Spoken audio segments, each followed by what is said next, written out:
ఈ మధ్య 2 సంవత్సరాల నుంచి 10వ తరగతి పరీక్షలు రాసిన పిల్లలకి ధారాళంగా మార్కులొస్తున్నాయి. 590, 599, 600 ఇట్లా.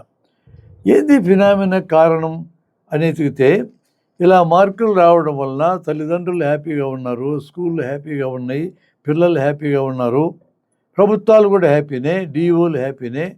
ఇంతమందికి సంతోషం కలుగుతున్న ఈ కార్యక్రమాన్ని మనం ఎట్లా తప్పుపడతాము? తప్పుపట్టడం కాదు నేను చేస్తుండేది. ఇంకొక వర్గం కూడా హ్యాపీగా ఉంది.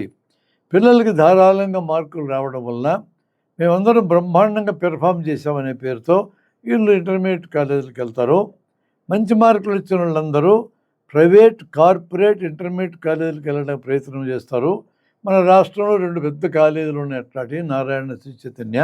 వీళ్ళకి బ్రహ్మాండమైన డిమాండ్ ఏర్పడుతుంది. ఫుల్లుగా లక్షల మంది పోయి అక్కడ చేరతారు. సరే, వాళ్ళు ఎటు 1000 మందికి తప్ప ఎక్కువ మందికి ర్యాంకులు తెప్పించలేరు. మిగతా వాళ్ళందరూ డబ్బులైతే పే చేస్తారు కదా. ఇలాంటి ఒక పెద్ద బిజినెస్ జరగడానికి వీలుగా ఇప్పుడు 600కి 600 మార్కులు, 590 వస్తున్నాయేమో అని అనుమానం కొంతమంది ఆలోచనా పరులు కలుగుతున్నది.